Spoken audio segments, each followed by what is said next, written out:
welcome. It is Wednesday, April the 29th, and we are super excited to have another T-Bone Speak show. And we are all getting closer to getting back to work. And I know some of you that are in harder hit states are saying, well, we're still a month away. But we've already been in this 6 weeks, so that means we're getting closer and closer. And the good news is that as other states start opening up, you will have a better idea of what to expect in your practice. So I, being in North Carolina, have a set date of May the 11th is our tentative start date, and I'm excited to see how Tennessee and Georgia and some of these other states in Texas are doing so I can know what to expect. Are we going to have a full load of patients? Are we going to have a backlog? Are we just going to have nobody showing up? So I'm super excited about that. But as always, we are going to get started with our weekly news.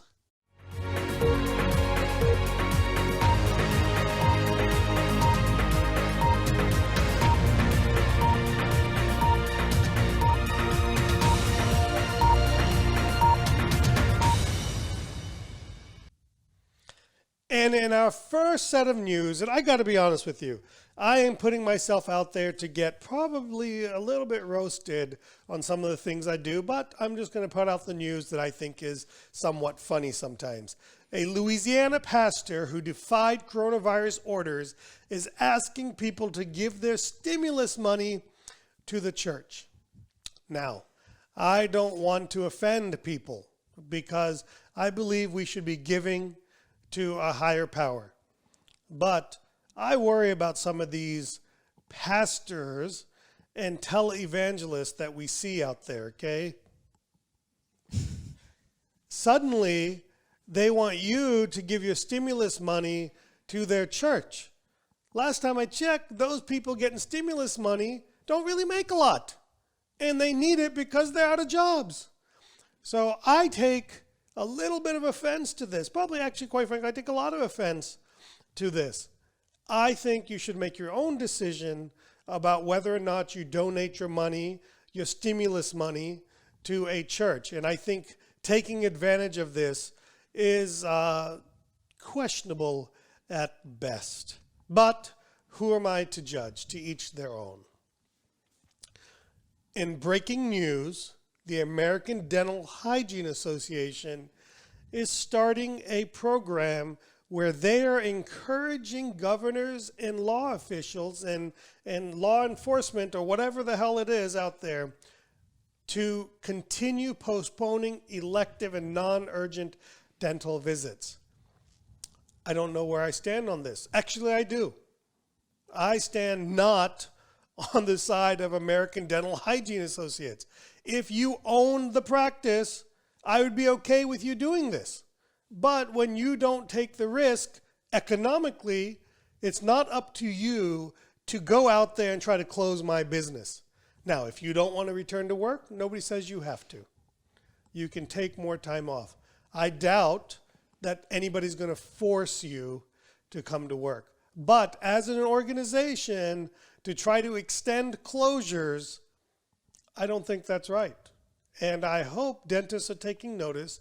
And I want to make this statement. I know that this group probably represents a minority of hygienists out there.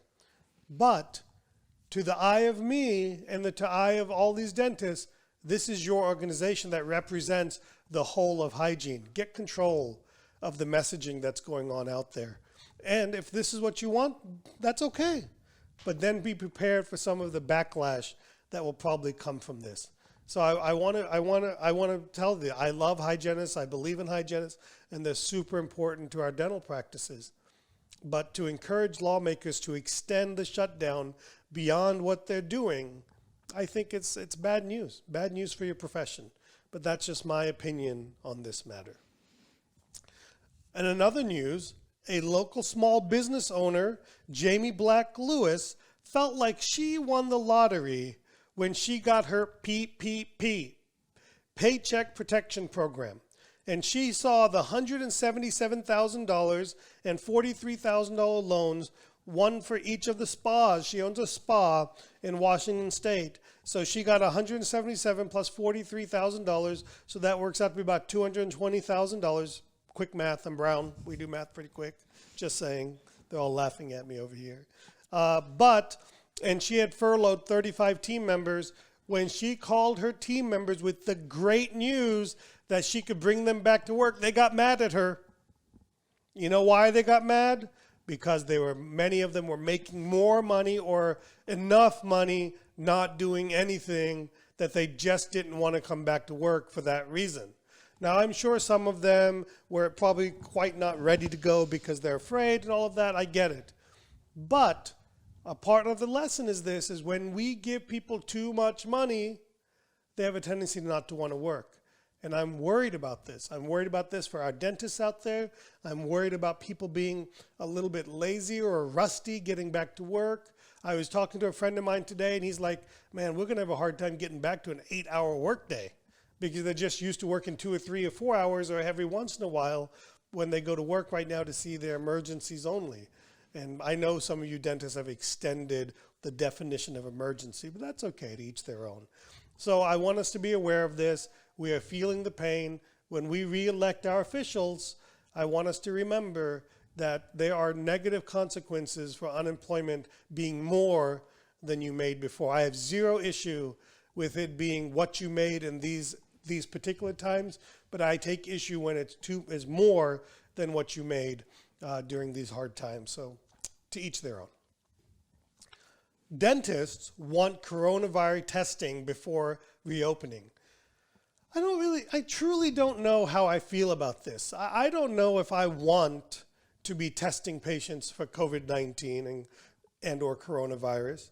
I don't know if I want the test to come back positive or negative even, because then we'll have a false sense of security that this patient isn't a carrier and we can just do what we want or how things were, or we'll get patients that are positive and we'll refuse to treat them. And with personal protective equipment, standard PPE protocol with some enhancements, we probably could have treated these patients. So sometimes I think it's better to follow universal precautions and just assume everybody has it and follow precautions that protect you in that scenario. So I'm not really sure about how I feel about this for testing patients before we see them. Now, in terms of testing patients as a way to generate revenue and to help out the public, I'm open for it. But listen, we're never going to win that battle. CVS, Walgreens, Home Depot, they're going to win that. We'll be testing for COVID-19 at Home Depot soon. I promise you, okay? And I love North Carolina, but the state of North Carolina will let you order a home sleep test online through Facebook, but won't let me, a professional dentist, dispense a home sleep test. Unbelievable where our government, they're just intruding way too much in all of this stuff and all of that, okay? I love this story. A recent protest here in North Carolina where morons went outside and got too close to each other and protested the social distancing in lockdown. The leader of this protest has now tested positive for COVID-19.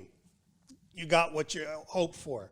Now you can go into 2 more weeks of lockdown as you test positive for COVID-19.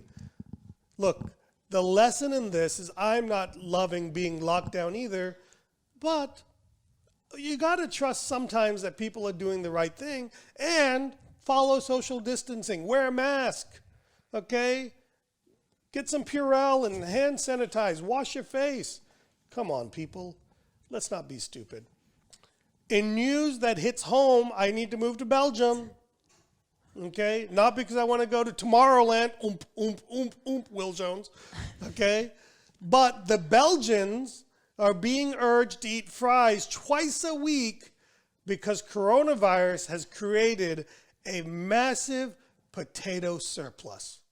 Can you imagine being required in your lockdown to eat fries twice a week? I would do it 5 times a week. I'd be happy. I'd be happy to do that. There's no reason for me not to do that, okay? So Belgians, I'm with you. Eat fries twice a week. I will make a suggestion for you. In India, we have this ketchup called Maggie's ketchup. It's a little spicy. It's the best ketchup out there. Listen, when you get a ketchup bottle that's glass and has one of those like metal caps on it that you have to take a bottle opener to open up, that's a good ketchup, okay? I'm just telling you. The ADA Health Policy Institute released a survey recently that said, what will dentists do if current restrictions last till the end of April, to the end of June, or to the end of August? Based on how long this will last, what do they intend to do? And pretty much they all intend to find innovative ways to expand their patient base, regardless of how long this takes. Find innovative ways to lower their operating costs. So I love this one. If it only lasts till April, they're more likely to lower operating costs. But if it goes till August, they don't care to lower operating costs as much. It doesn't make any sense to me, okay? Borrow money to address financing shortfalls. So people are willing to borrow money and take on debt to go through April and maybe even June. But if it goes as far as August, then they're not as willing to borrow money and go into debt. They do plan on adjusting staffing or salaries of team members, of staff. That's the different problem. If it goes through April and June, and then if it goes through August, they have less likelihood of adjusting staff salaries. It makes no sense to me. And then one that's really concerning to me and should be eye-opening to all of us is if this current restrictions last through the end of April, a very small percentage of dentists, but a small percentage, do feel that they cannot sustain their practice, and then the number jumps dramatically if we go to August. So we're in for a tough haul if this happens. And I know many of you are saying, well, we're not going to get through August or anything like that, but do remember there is a chance of outbreaks, upticks, and quick closures if we continue to have issues. So do encourage yourself and your patients to follow good social distancing measures. And finally, there's a lot of news this week. The most important news of the week was I mused, I don't even know what the hell that word means, okay, with Dr. Paul Fierstein of Dentistry Today, that big magazine that you get every month, biggest paper, massive. He and I got together and did a 10-minute 10 at 10 where we talked about different things going on, how we see COVID-19 affecting our practices, some of the things we're doing with our podcast and on all these shows that we're doing and this media empire that I'm clearly not building because there's only so few of you watching this, which is another thing. If you can help share this, like this, comment on it, I'd love that. It'd be helpful. It'll make me feel like at least one person's watching. So that's our news for this week. So we're going to move to our Q&A next.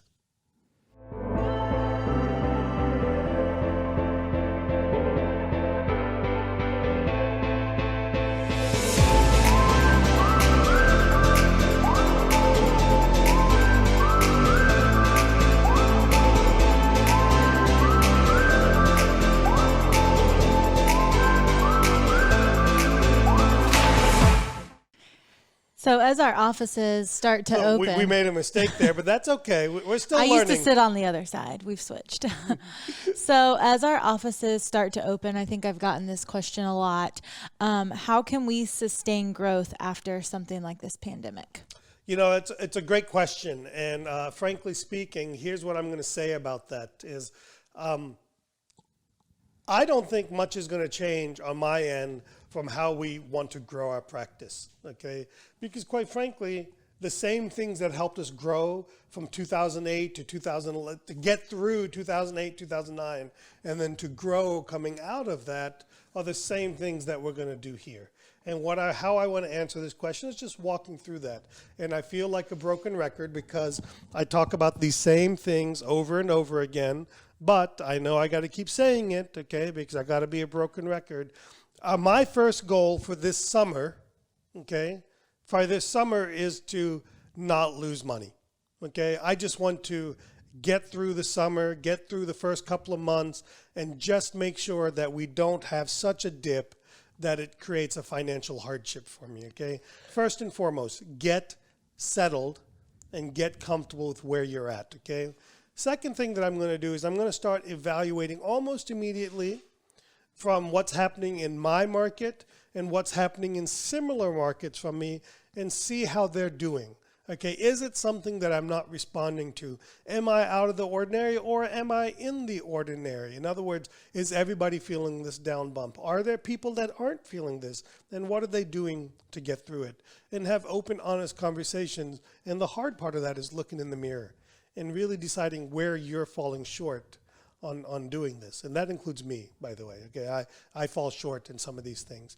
And then what I'm not going to do is I'm not going to suddenly make a hard dash towards gathering new patients, because quite frankly, if I'm suffering because less people want to come into my practice, I don't think the answer is to spend a lot of money marketing on getting more new patients in your practice. Instead, what I want you to focus on is getting more of your existing patients to come back in, addressing what's keeping them from what's keeping them away, and how you can alleviate their fears.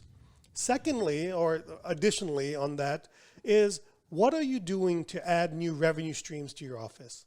In other words, where are you missing out? How can you get more out of your existing patient base? And those of you that have been following me and working with me for a long period of time, it's the same stuff I've been saying for years. I'm convinced that now more than ever, the messaging that we at 3D Dentists have been talking about is what works. And that's why I get so angry and upset and hurt when I see people promoting messages that work in a short period but aren't proven to work through ups and downs in our market. Maybe my growth isn't 10x through the good times. Maybe instead of it's just 2 or 3x. But then instead of going backwards in the down times, we're continuing to move forward and maintaining in the down times. So I want us to consider that. We need to figure out what's going on, address those things to sustain, to get to a level of not being and making rash decisions. Okay? We need to add new verticals to our practice, sleep, ortho, implants, removable, whatever it is you like to do, okay? And then we need to train and coach our team members, and we need to have a hard look in the mirror. That's what it takes. That's how we sustain growth after the pandemic. We don't back away from what was working. And I know I said I don't want you to market. I didn't say that. I said I don't want you to focus your marketing efforts on new patients. I want you to focus your marketing efforts on vertical procedures. In other words, new procedures in your practice, things that you and other dentists aren't doing, because that's the easiest way to grow your practice.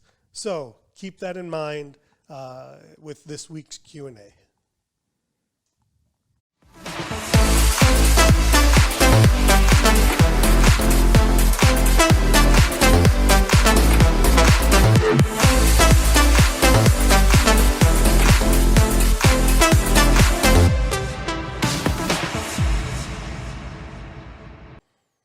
Are you tired of those intros? I'm not.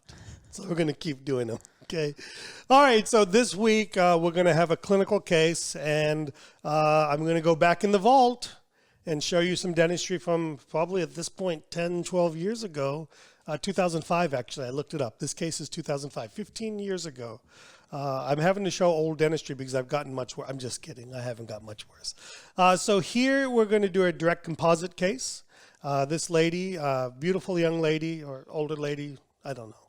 Beautiful lady. I assume it's a lady. The mustache doesn't necessarily say it's a lady. But it's a lady. Listen, that's why patients hate photos. That's why people don't like me. We're going to do some dentistry on tooth number 7 and 8. Clearly, there's a lot of decay there. And in this particular case, we're going to choose to do direct resin dentistry. Personally, I think repairs like this are often easier with direct composite versus porcelain, because getting a match on this type of porcelain is a lot more difficult. Okay, so let's walk through teeth. Okay, I think the first thing that we have to understand is that teeth aren't one color, okay, and they're not one shade, and they're not one level of translucency. Teeth essentially have 3 types of layers. There's dentin that has a level of opaqueness, there's a semi-translucent layer, and then there's a translucent layer. To kind of put it into composite terms, we have our opaque layer, which is the dentin. We have our semi-translucent, which most companies call a body shade.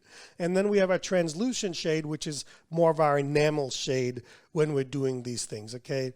And so let's take a look at a cross-section of a tooth here. We can see how the dentin shade is surrounded by the enamel shades, okay? So the enamel shades in this particular case can be a combination of body and enamel within the composite matrix there. And then another cross-section looking directly at the buccal, we can see that our dentin shade does not very rarely extend all the way to the outer edge of the tooth unless you're dealing with a wear case. But in this particular case, it looks something like this. And then, so this kind of gives you how I'm going to layer my teeth. We're going to use an enamel palatal shelf. Then we're going to layer in some dentin. Then we're going to layer some body shade over the top of that.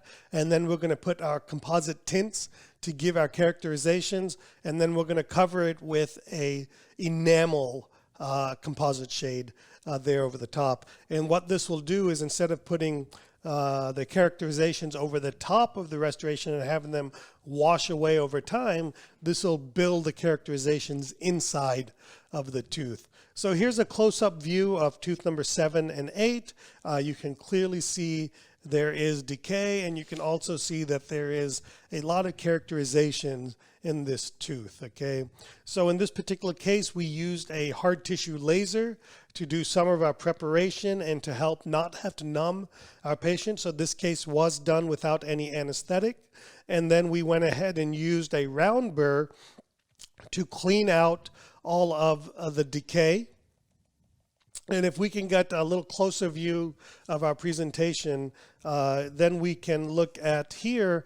Then I used a mosquito diamond burr to bevel out the restoration. So in other words, I don't want to have sharp line angles, and I want to bevel out so that way we can blend everything a little bit better. And here you can see our beveled edge so that we extend our preparation onto the facial surfaces a little bit more.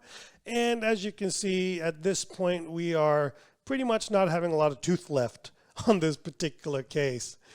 So here we start with our body layer for our palatal shelf, or you could use enamel here as well, but in this particular case we used a body layer, and then we go ahead and cure this, and then we're going to come in with a dentin layer, and this is the more opaque layer that blocks the transmission of light. And here we have an opaque layer, and you can see I've even tried to build in some mamelons. And I know some of you super artistic composite dentists out there, my work's not like yours. I get it. I'm not trying, it's not a contest where I say I'm awesome. I'm just saying I'm reasonable at this, okay? We have our dentin layer there. And then once we have our dentin layer, then we're going to go ahead and place a body layer and some composite tints over the top of it. And here we used a white composite tint, as you can see. Let's see if I can get my white composite tint on this, and some yellow composite tints over the top of it. And then we placed another enamel layer, about a 0.5 millimeter, 0.3 to 0.5 millimeter thick enamel layer over the top of this. And then basically, and there's our enamel layer going over the top of our tints. And what this does is it traps the tints inside of the composite, and it's less likely to go away over time. And then we're going to come in, before we do tooth number 7, I'm going to come in with some sandpaper discs and clean everything up. And then we went ahead and completed number 7 using the same technique. And then once we're done, we come back in and polish and clean everything. And here is our final result. It's going to match better, because once we have rehydration, everything will look and blend in a little bit better. So remember, when you isolate teeth and keep them dry, the natural tooth gets whiter than it actually is in real life. And I can promise you that on recalls that these blend in quite well. So that is our case for this week. And now we want to move to our business tip of the week.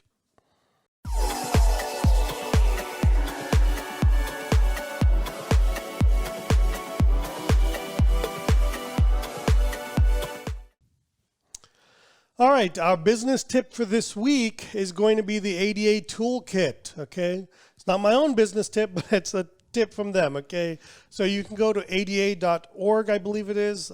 Quite frankly, I don't remember. But you can go to the ADA website and you could get the Return to Work Interim Guidance Toolkit. And there are a few pages that I want to kind of go through on this, okay? Number one is the staff protection strategies. I hate that they call them staff. I wish they would just call them employees or team protection strategy. So they talk about how you want to work with front desk people. I disagree with the need for a clear barrier. And here's why. I'm not saying you don't need it, but I disagree with making statements like this because, quite frankly, you go to Home Depot, you go to grocery stores, and you get just as close to the checkout clerks, and they don't have a clear barrier there as well for the front office team members, okay? And it's okay for your patients. Your patients need a front office barrier in the front, but then when they go back to the back, you don't need the front. It doesn't make any sense to me, this clear barrier business, okay? I do like the idea of having either individual phone headsets to minimize transfer of virus particles from phone to phone, or just tell team members to not touch other people's phones, okay? Your front office phones, your back office phones, just make it so that they're not touching those things. We need to stress more hand hygiene, using alcohol sanitizers, using soap before and after procedures, washing not just our hands, but also maybe wiping our face as well. So you want to make sure that you're doing that. And then I think it's important for us to address some of the clothing with our patients. We're encouraging all of our team members, not encouraging, we're requiring all of our team members to come to work in regular clothes, to change clothes at the office, including shoes, and to leave their work clothes at the office, and we will launder them, or they will launder them, and I'm not doing any laundry. Let's be very clear about this, okay? Or we will laundry them in our office washing machine, okay? So we want to focus on that. They have some nice information on different mask types. We are going to stick to level 3 masks in our practice, and what we're going to do to adjust that is there are apps out there from Bellis 3D and some other products out there where you can convert a not so great fitting level 3 mask into almost an equivalent of an N95, K95 by having that get tightened up from that, okay? That's there. Another thing that I want us to do is I want us to keep track and have a screening and have a record of this of team members. So this is a daily screening log for team members where you'll put your date and the team member's name and whether or not they have a cough, shortness of breath, and or asked to go home because of these things. I think it's very important to protect your team, protect your patients from your team, and protect team members from team members. And I think it's super important to keep that. They also have a very verbose letter that you can probably make a little bit less verbose. And if you want patients to actually read this, you might want to actually add some pictures to it. And it probably doesn't even matter what the words say. You probably just write gibberish with the words and just have pictures there. And then they have a patient screening form where you check your patient. And I like this part here. When you pre-appoint the patient, when you call them to confirm, you're asking them, do they have any of these things? Because it may be 2 days earlier, and then when they come into the office, rechecking whether or not they have any of these things, okay? So they have a very good toolkit here that is pretty simple that we can follow, and it is actually a nicely done piece of paper from the ADA.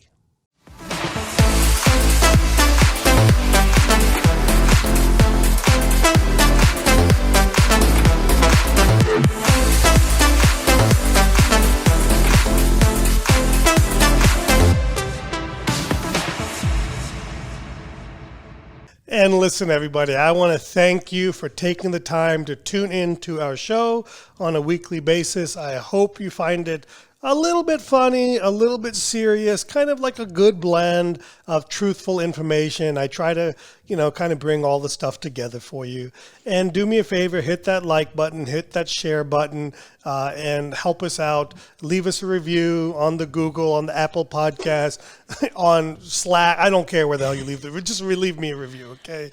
And be sure to send us some questions, because we need your questions at www.asktbone.com, and you can leave voice questions by calling 510-698-2663 and leave a voicemail question for us. We will see you next week.